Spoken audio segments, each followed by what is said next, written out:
I grew up watching the Teenage Mutant Ninja Turtles. I think the animated series came out in 1987 when I was 5 years old, and then the live action movie came out in 1990. I was 8, and so it was like perfectly geared towards someone my age, and I loved it. They were funny, they were referential, they made a lot of references I honestly didn't understand, and in retrospect were even outdated by the time they were making them, but still. Um, and I started taking karate probably because of the Teenage Mutant Ninja Turtles. My dad bought me nunchucks because of the Teenage Mutant Ninja Turtles. I was just kind of obsessed with them. I had the toys. My dad was a big like garage sale toy buyer, and at some point I remember he got a box full of Teenage Mutant Ninja Turtle toys from a garage sale, um, and and yeah, I just loved them. I loved especially those like early versions of them. It was like a joke I would like anecdotally make from time to time, which was, and before any of this came our way, was, I like of Teenage Mutant Ninja Turtles, of all those words, like the teenage part was always kind of like the most underexplored part in my head, and kind of the most interesting in a lot of ways. I think a lot of my career has been like intrinsically tied to kind of like the high school teenage genre. And so I'd always thought like it would be really interesting to explore them in that way, and especially because, from my understanding, like every version of them has been like performed by adults. And I don't think they've ever had teenagers actually voicing the Ninja Turtles. And to me, yeah, again, as someone who like on Freaks and Geeks, that was always like such a thing that they were trying to like instill is like I was 16 and I was playing a 16-year-old and it was super bad. We tried to cast kids who were like actually like 17 and 18 and like around the age. And so to me, like it was always so fundamental to making a thing about teenagers was to cast actual teenagers if you could. And that again, like that idea was so like underused in the franchise. And so yeah, so then we got a call. One like that was a thing. That was a conversation we had, and then we got a call.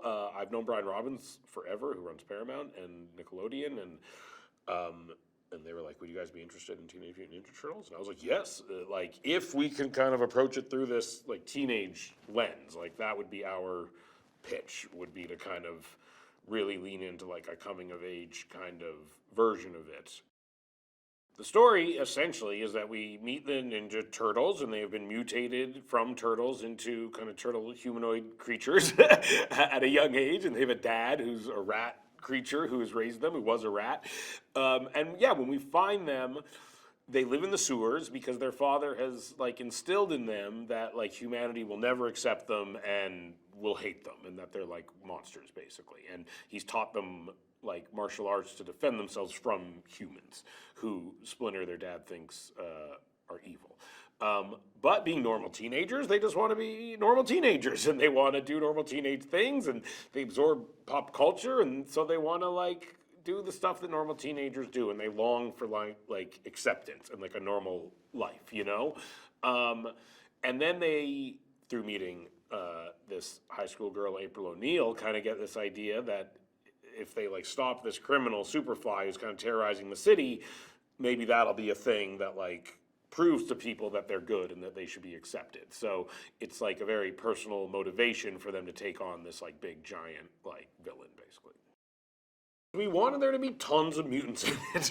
And when I was a kid, I collected the toys, and I loved them. And it was one of the things in the cartoon that they always had so much of. There were so many mutants, and there was Mondo Gecko and Ray Fillet and Scumbug and all these characters that existed in toy form a lot in my childhood when I remember them, and they would pop up like from time to time on the cartoon, but never were in like the movies as I saw them. To me, like there was this huge well of mutant characters that were kind of underutilized, and also, I think we were just also thinking, trying to like really come up with ideas that hadn't been done before. And this idea of kind of like bringing it to this like monster movie type place was really fun and exciting, and kind of like a cool convergence like of these worlds of like mutants and humans, and to kind of like we were just like, how do you make that collide in like as fantastic a way as possible,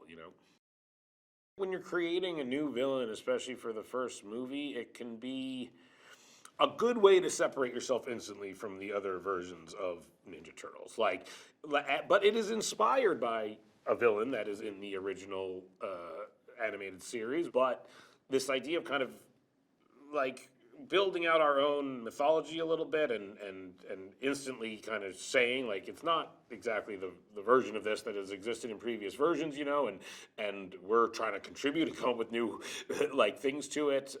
That was a fun idea to us, but it's also directly inspired and built off of things that if you're a fan of Ninja Turtles, you like instantly will recognize. And so yeah, to us that was like a cool way in.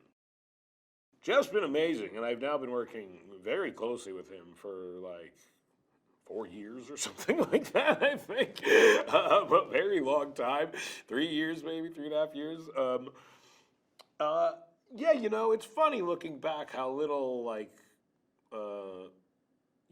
how lucky we got. Because we just met, none of these movies, Mitchell vs. Machines had not come out when we hired Jeff originally. And we really, like, worked very closely with him. And me and him did a lot of writing together. And the development of the look of the movie actually, like, informed the plot and story of the movie in a lot of the ways. And one of the things we had talked about was, like, this teenage element. And as he was developing, like, the look of the animation, that was something that he really, like, took to heart and started to lean into a lot, was this kind of like wild, like, like scribbled in the back of a notebook, like animation style that was also like directly inspired by like a teenage mentality in a lot of ways.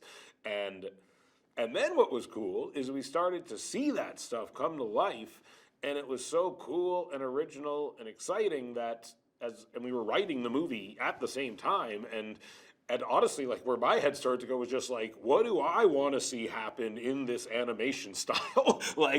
And that was part of also the reasoning for adding even more mutants and more monsters, is like the designs were just so cool and fun. We were just like selfishly just like, I want to see more of this. Like what else can they do in this style?